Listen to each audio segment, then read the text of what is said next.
గణనాథ సరస్వతి రవి శుక్ర బృహస్పతి పంచ ఏతాని స్మరే నిత్యం వేదవాణీ ప్రవర్తతే. శారదా శారదాంభోజ వదనా వదనాంబుజే సర్వదా సర్వదాస్మాకం సన్నిధిం సన్నిధిం క్రియాత్.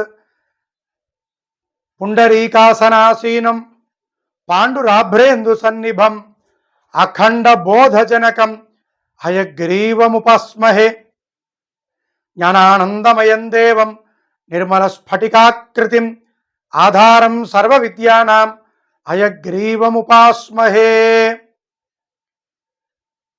పరమ పవిత్రమైనటువంటి విశేషమైనటువంటి శరత్కాలంలో మనం 9వ రోజులో ఉన్నాం.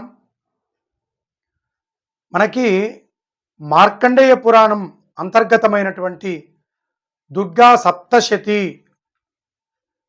ఆ గ్రంథాన్నే చండీ సప్తశతి అంటే దుర్గా అమ్మవారు రూపంలో ఉన్న చండీ అమ్మవారి యొక్క 700 శ్లోకములలో అమ్మ యొక్క తత్వాన్ని, భక్తిని, అమ్మ చేసినటువంటి మానవాళి కోసం,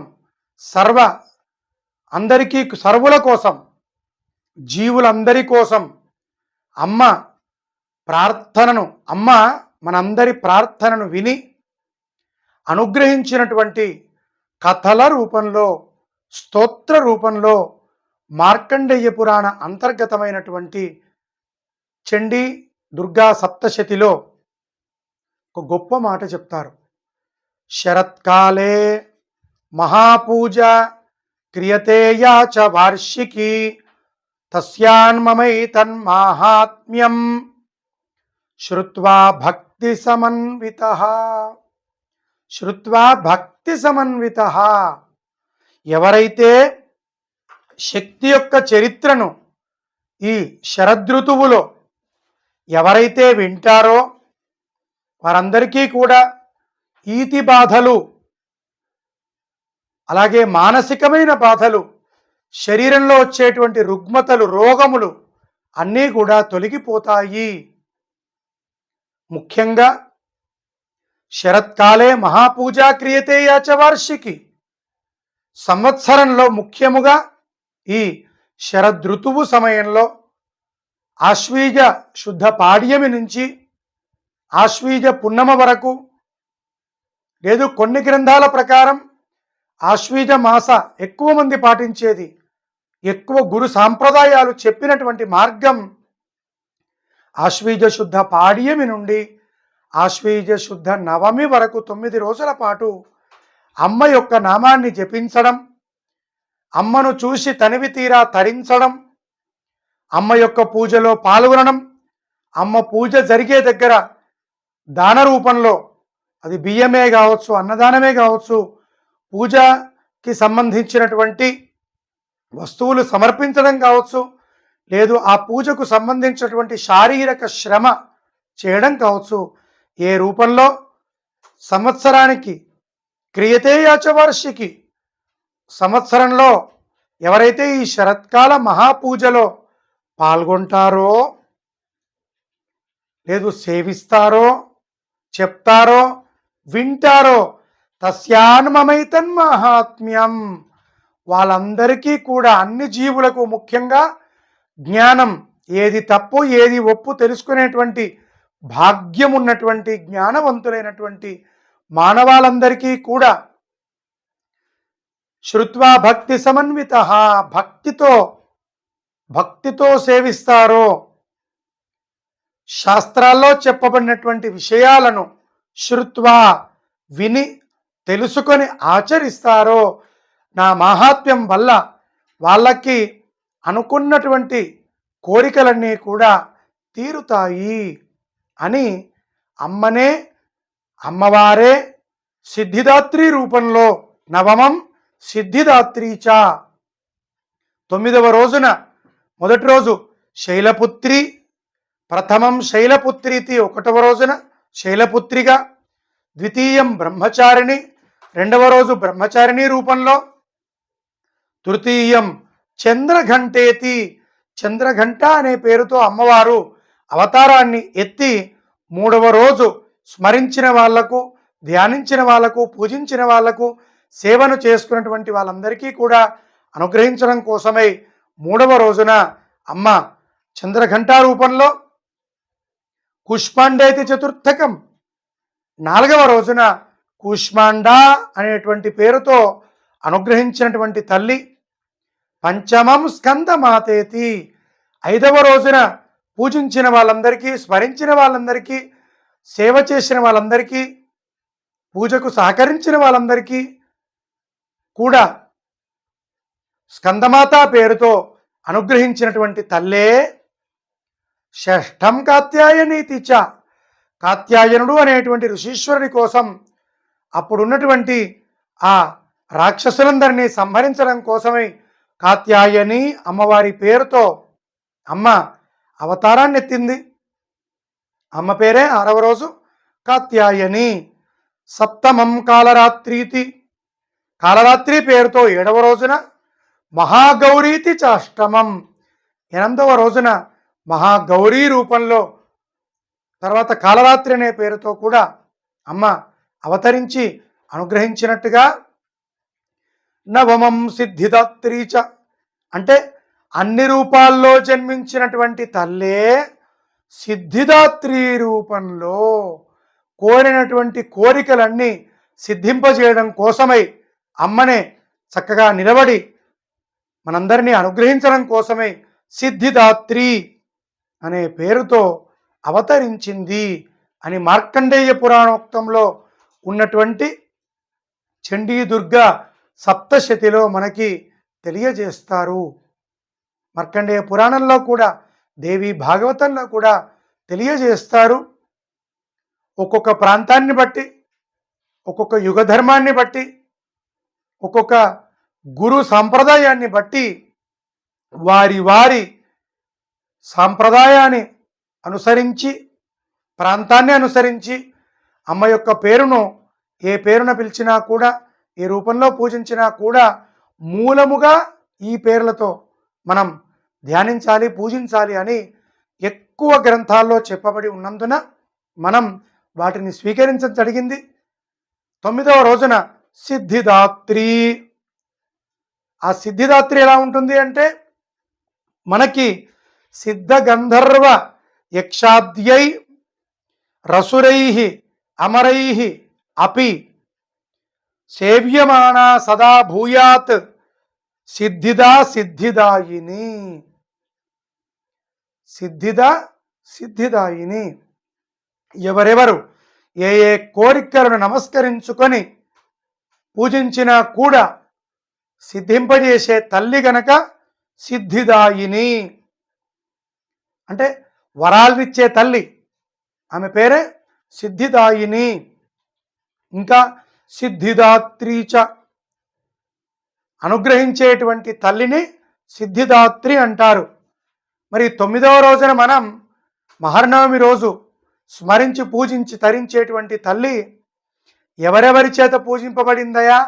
ఈ సిద్ధి అనే పేరు ఎందుకుంది, మిగతా పేరులో లేదు కదా అంటే, సిద్ధ గంధర్వ యక్షాద్యై అసురై అమరైరపి రాక్షసుల చేత పూజింపబడిన దానా, అసురై అమరైరపి దేవతల చేత పూజింపబడిన దానా, యక్షాద్యై యక్షుల చేత పూజింపబడిన దానా, గంధర్వాది మొదలైనటువంటి అందరి చేత పూజింపబడిన దానా, సేవింపబడిన దానా, సేవ్యమాన సదా భూయాత్, భూయాత్ అనుగ్రహించుగాక.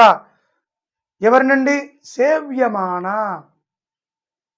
సదా ఎల్లప్పుడూ కూడా సిద్ధిదాయిని, సిద్ధిదాత్రి రూపంలో, సిద్ధిదాయిని రూపంలో మనందరినీ అనుగ్రహించుగాక, భూయాత్ అనుగ్రహించుగాక అని 9వ రోజు నాడు జ్ఞానకారకుడైనటువంటి కేతుగ్రహ అనుగ్రహంతో, కేతుగ్రహ దోషముల నుండి విముక్తి కలిగి, జ్ఞానకారకుడు ఎవరు నవగ్రహాల్లో? కేతువు. అందుకే మనకి జన్మ కుండలిలో లేదు, గ్రహచార గోచార కుండలిలో జ్ఞానాన్ని ప్రసాదించేవాడు. అందుకే కేతుగ్రహం యొక్క అనుగ్రహం ఉంటే జ్ఞానం వికసిస్తుంది, మోక్ష మార్గులై ఉంటారు. వ్యయంలో 12వ స్థానంలో గనక కేతుగ్రహం గనక ఉంటే వారి యొక్క అనుగ్రహం చేత జ్ఞానాన్ని పొందుతాము. అజ్ఞానం రాకుండా జ్ఞానాన్ని పొంది అనుగ్రహించేటువంటి భాగ్యం కేతుగ్రహ అనుగ్రహంతో మనకి కలుగుతుంది. కాబట్టి ఈ 9వ రోజు నాడు వారికి సంబంధించిన ఉలువల చేత, అది మధురమైన, లేదు మధురం అంటే స్వీట్, లేదు పక్వాన్నమైన అంటే కారముతో మిశ్రితమైనటువంటి దాన్ని చేసి మనం అనుగ్రహాన్ని పొందవచ్చు. ఈ 9వ రోజున అనిమా మహిమా చైవ గరిమా లఘిమా తథా ప్రాప్తి ప్రాకామ్యమీశత్వం వశిత్వం చాష్టభూతయః. అనిమ, మహిమ, గరిమ, లఘిమ, ప్రాప్తి, ప్రాకామ్యం, ఈశః అని 8 మనకి 9 సిద్ధులున్నాయి. అనిమ, మహిమ, గరిమ, లఘిమ, ప్రాప్తి, ప్రాకామ్యం, ఈశత్వం, వశిత్వం చాష్టభూతయః. ఈ 9వ రోజు నాడు సిద్ధిదాత్రి పేరుతో ఉన్నటువంటి అమ్మ యొక్క అనుగ్రహంతో అష్టసిద్ధులు మనకు వశమైపోవుగాక. ఈ వశం వశం అంటారండి. కొంతమంది జ్యోతిష్కులు కూడా వశీకరణ వశీకరణ అంటారు. అంటే మనకి శత్రుత్వ భావన మనకున్న, మన మీద ఎవరికి ఉన్నా కూడా మిత్రత్వ భావన ఏర్పాటు చేసేటువంటి ఆ శక్తి పేరే వశీకరణం. దాన్నేదో మిగతా వాళ్ళని లొంగ తీసుకోవడానికి అని చెప్తారు. కానీ మన సనాతన ధర్మం, మన శాక్తేయం, మన హిందూ గ్రంథాలు ఏవి కూడా వాటిని చెప్పలేదు.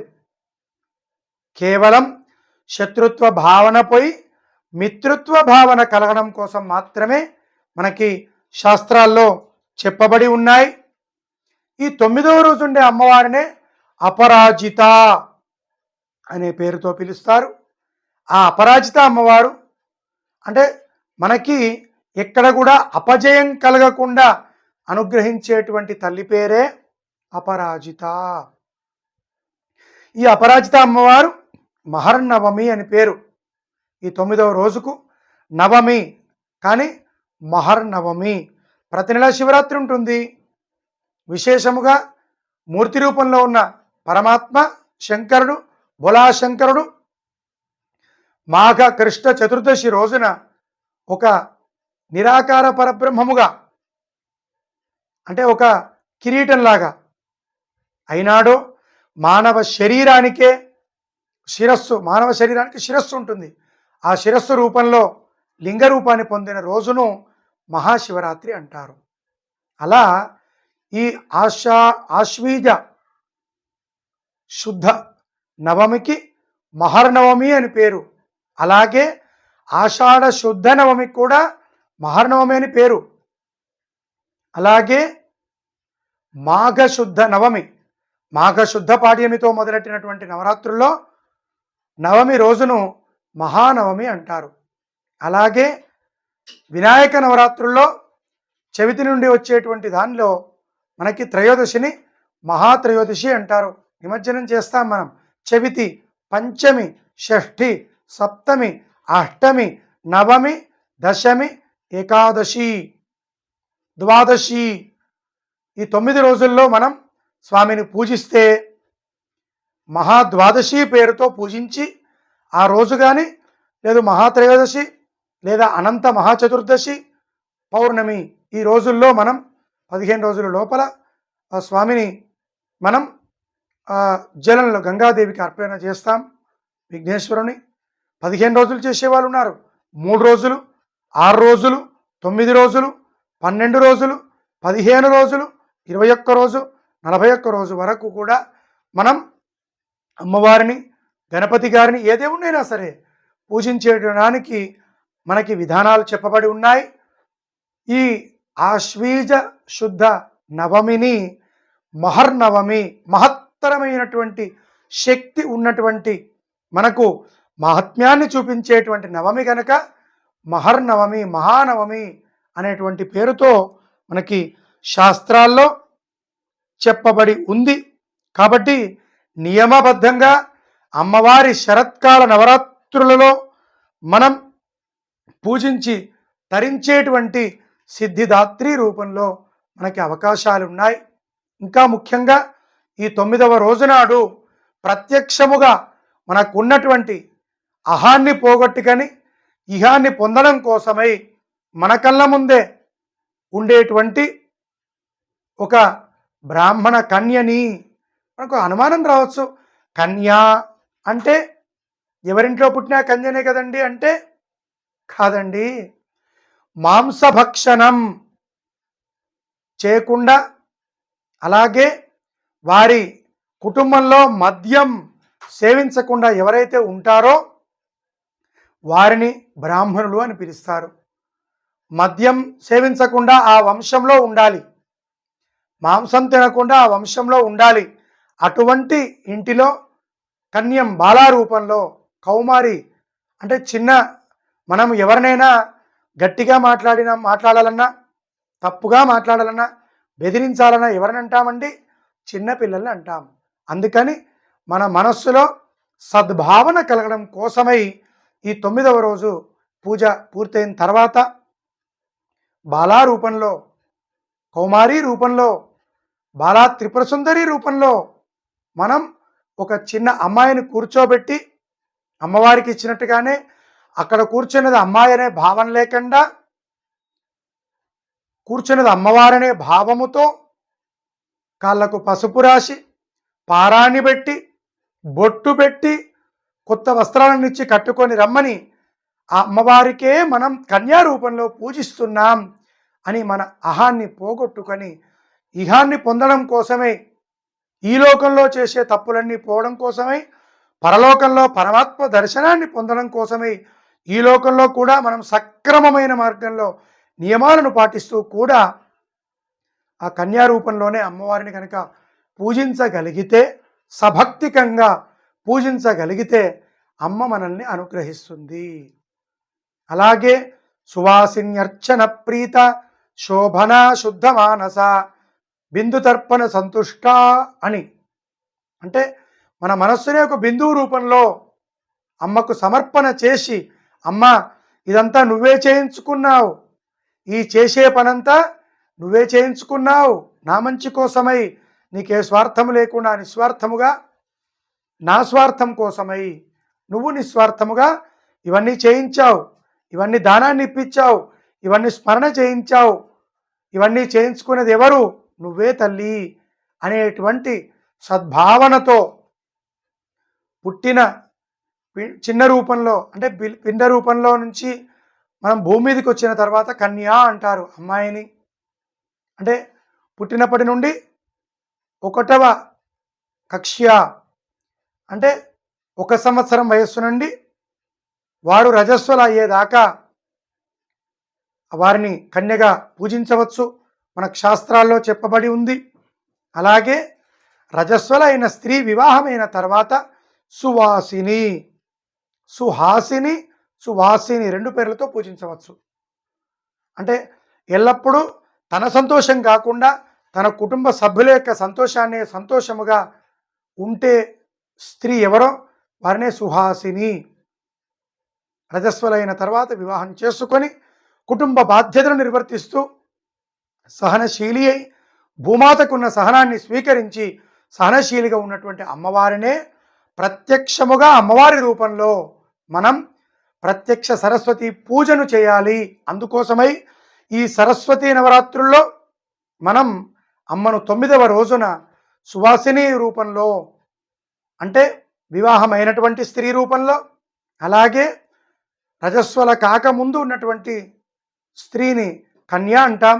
అటువంటి కన్యా రూపంలో కూడా ప్రత్యక్షముగా మనం అమ్మను సాక్షాత్తుగా వారి పాదములే అమ్మవారి పాదములు, వారి కన్నులే మనకు అమ్మవారి దృష్టి పడ్డట్టుగా భావించి మనకున్నటువంటి కోరికలను మనకుండేటువంటి ఈ శరత్కాలములో కోరలు ఉంటాయి మన పైన.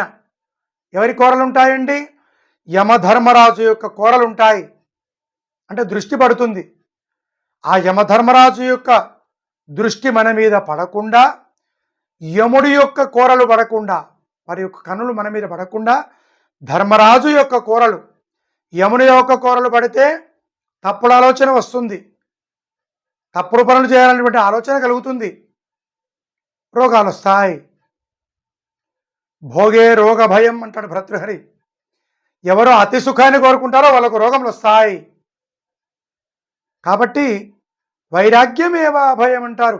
అంటే అన్ని పనులు చేస్తూ ఇవన్నీ చేయిస్తుంది నువ్వే అనేటువంటి విరాగిగా, వైరాగ్య భావనతో ఇవన్నీ చేయిస్తుంది పరమాత్ముడే అనేటువంటి భావనను, సద్భావనను పొంది ఎవరైతే చేసే అన్ని పనులు యందు పరమాత్మను దర్శనం చేస్తారో వాళ్ళందరూ కోరుకున్నటువంటి కోరికలను తీర్చేటువంటి తల్లి ఎవరండి?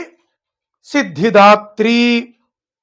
కాబట్టి ఆ సిద్ధిదాత్రి అమ్మవారి యొక్క అనుగ్రహాన్ని మనం పొందడం కోసమై 9వ రోజున అన్ని పదార్థములతో, పక్వాలతో మనకు తోచిన విధంగా, మనకు ఉన్నటువంటి అవకాశాల విధముగా మనం పూజించి అర్చించి తరించాలి. ఈ తల్లి మనకి ఈ శరన్నవరాత్రి వైభవాన్ని కనుక మనం వింటే మనలో ఉండేటువంటి షడ్వర్గాలను జయించి మనకి అనుకుంటున్నటువంటి కోరికలను నెరవేర్చుకునేటువంటి భాగ్యాన్ని మనకు కలిగించారు.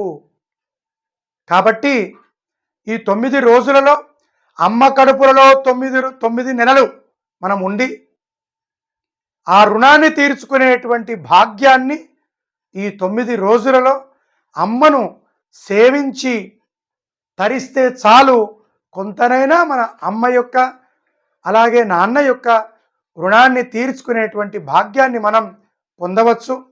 కాబట్టి కేవలం మన మానవులకు మాత్రమే ఇచ్చినటువంటి వరం భగవంతుడు ఋషులు, తపస్సిద్ధులు, యక్షులు, గంధర్వులు ఇటువంటి వాళ్ళందరూ కూడా ప్రత్యక్షముగా సేవించేటువంటి భాగ్యాన్ని పొందారయా, జ్ఞానం ఉన్నారు. కాబట్టి మన అదృష్టం చూడండి, మనకు నచ్చిన రూపంలో మనం అమ్మ యొక్క అనుగ్రహాన్ని పొందేటువంటి భాగ్యం ఈ శరత్కాలములో అమ్మ యొక్క అనుగ్రహాన్ని పొంది ఉండేటువంటి భాగ్యాన్ని సిద్ధిదాత్రి 9వ రోజున అమ్మ యొక్క అనుగ్రహాన్ని పొంది ఆ రాత్రే దీక్ష పరిసమాప్తి చేసుకొని అటు తర్వాత విజయదశమి రోజు మనకు నచ్చిన పదార్థాన్ని తిని అమ్మ యొక్క అనుగ్రహాన్ని పొందే భాగ్యం. అందుకే ఈ నవమి పేరు మహర్నవమి. మీరు చూడండి, 7 నెలలకు పుట్టిన వాళ్ళు, 8 నెలలకు పుట్టిన వాళ్ళు కొంతకాలం రోగగ్రస్తులే ఉంటారు. అదే 9 నెలలు నిండినటువంటి వాళ్ళు సంపూర్ణ ఆయుష్మంతులై రోగములు వచ్చినా తట్టుకునేటువంటి శక్తి మన కన్నతల్లి మనకు అనుగ్రహిస్తుంది. ఆ కన్నతల్లిని ఎవరిని అనుగ్రహిస్తారండి? అమ్మల గన్నయమ్మ, ముగులమ్మల మూలపుటమ్మ, చాలా పెద్దమ్మ, సురారులమ్మ, కనిపారడి ఉచ్చటి అమ్మ, దుర్గమాయమ్మ అంటారు పోతన గారు.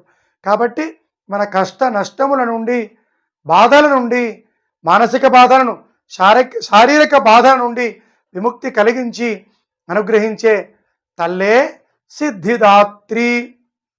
కేతుగ్రహానికి సంబంధించినటువంటి గోధుమలు, బియ్యము, అలాగే కుజగ్రహానికి సంబంధించినటువంటి కందులు మొదలగునటువంటి ద్రవ్యములు 3వ రోజున, అలాగే 4వ రోజున పదార్థములను ఇచ్చి బుధుడికి సంబంధించినటువంటి 4వ రోజున, 5వ రోజున, 6వ రోజున అంటే గురు శుక్ర శని రాహు కేతువులకు సంబంధించినటువంటి ద్రవ్యమును దానము చేసిన, పదార్థమును నివేదించి భక్తులకు సమర్పించిన, అమ్మకేమో చూపించడం, భక్తుల రూపంలో ఉన్న అమ్మవారికి సమర్పించడం ప్రసాదముగా. కాబట్టి ఈ 9 రోజులలో అమ్మను సేవించి మనందరం తరిద్దాం. సుప్రభాతముగా అంటే సు అంటే మంచిగా, ప్రభాతముగా, అంటే విశేషముగా, భాతి వెలుగును అందించేటువంటి మన సుప్రభాతం ఛానల్లో వీక్షించి తరిద్దాం. స్వస్తి ప్రజాభ్య పరిపాలయంతాం న్యాయేన మార్గేణ మహీం మహిషాః గోబ్రాహ్మణేభ్యः శుభమస్తు నిత్యం. లోకాः సమస్తాः సుఖినో భవంతు. శ్రీ శుభమస్తు.